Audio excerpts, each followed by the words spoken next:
when it came time to write the United States Constitution, the founders proposed, as I think you all well know, that the process go as follows. The president would select the person, obtain the consent of the Senate, and then appoint the person as judge. And that was true of the Supreme Court and all the lower federal courts as well. Once appointed, the judge could stay for life. And of course, the salaries could not be reduced while the judge was in office. The Founding Fathers chose this method because to them, based on their experience, the most important value to secure was the independence of the judiciary. They certainly were aware that they could have made judges chosen by election. They chose to not have election because rather than be concerned with accountability to the public or to the majority, their goal was to ensure that the judges would be independent. In other words, they wanted to protect the judiciary from politics to best ensure that judges would remain as free as possible to be true to the law. And so the proposal was enshrined in the Constitution. And these were not impractical people. They were well aware that even the minds of honest men could be influenced both consciously and unconsciously by their experience, their interest, and their politics. But they wanted to create an atmosphere that most often resulted in legal issues being resolved by traditional methods of legal analysis. And so again, they chose independence over accountability. In the early years, most of the states used the same methods and for the same reason. But over time in our country, that changed in movements that generally began in the Midwest and the Far West.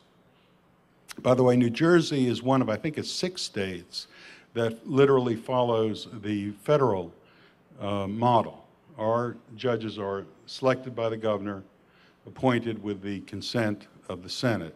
The only difference is that here in New Jersey, we serve for 7 years, have to be reappointed by the governor, approved by the Senate, and then we serve until age 70. Let's talk about the 4 methods, and not in great detail, but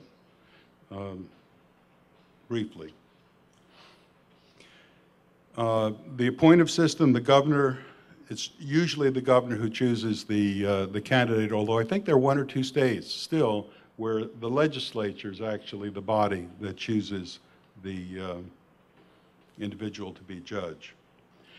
Very often that initial appointment involves political considerations, whether done by the governor or the legislature. In most states, unlike the federal system, there is a reappointment after a number of years, but then the judge is free to remain in office without being further troubled by any process to keep him in office. The partisan elections. At one time, a majority of states used this method. Not so today. Today, there are only about 10 states that still elect judges at the same time as they elect other elected officials. In most of those states, though, the judges do not run initially. Somebody retires, dies or whatever, and the governor will appoint an individual to become the judge in place of that person. Generally, a process that has some degree of political involvement, the degree to which depends on the governor. The problem with that system is that in each of those states, after some number of years, and it varies from state to state, the judge must stand for re-election, and sometimes even again for re-election later in his career at set times. The number of contested elections has been growing, and they've become more acrimonious, sometimes inane. The amount of money spent has increased substantially.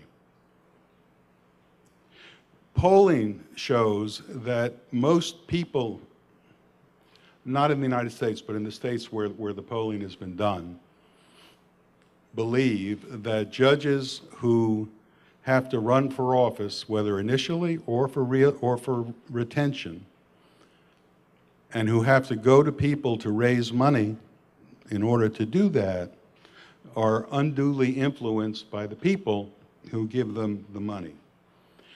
The judges themselves who run for office, the majority, find the process demeaning, find the elections pretty meaningless and unrelated to either their quality or to their work. The nonpartisan elections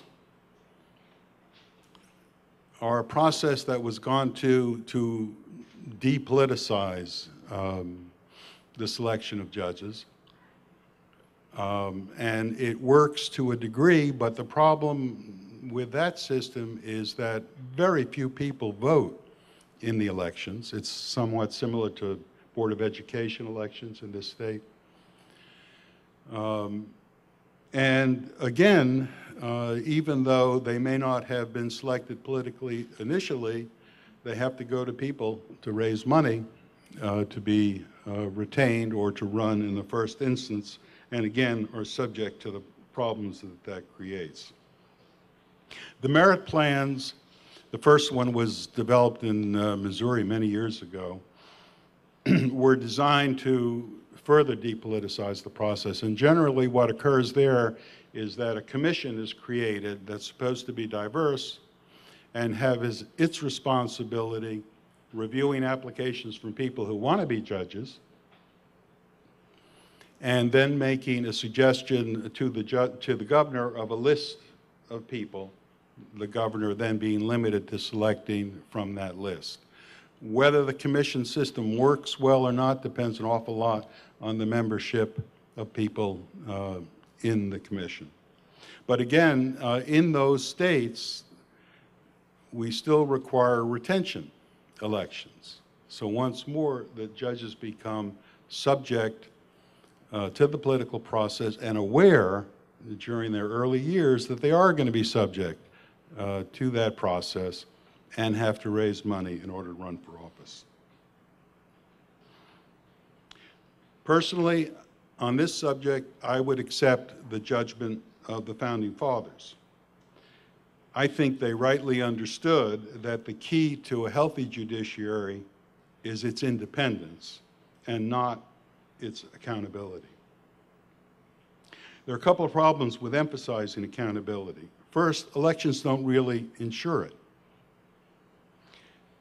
because often they are fought about aspects of the judges or aspects of judging that are really unrelated to whether the particular judge is qualified or not qualified.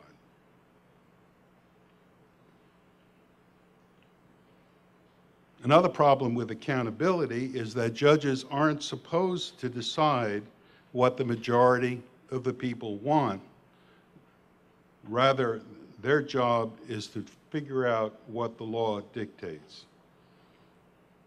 And when the law's dictates are not clear, which is not infrequent, we still want judges to solve problems, not by trying to figure out what a majority of people in the community might want, but rather by pursuing the judicial models of thought and analysis.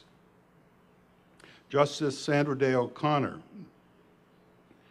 who retired from the Supreme Court not so long ago, and who has been fighting a battle across the country to get rid of the elective system for choosing judges, wrote, and I quote, "Judicial elections are difficult to justify in a constitutional democracy in which even the majority is bound by the law's restrictions." And she added further, in response to the Supreme Court's recent decision permitting corporations to spend their own money at will in election contests, which is the Citizens United case, that decision creates an increasing problem for maintaining an independent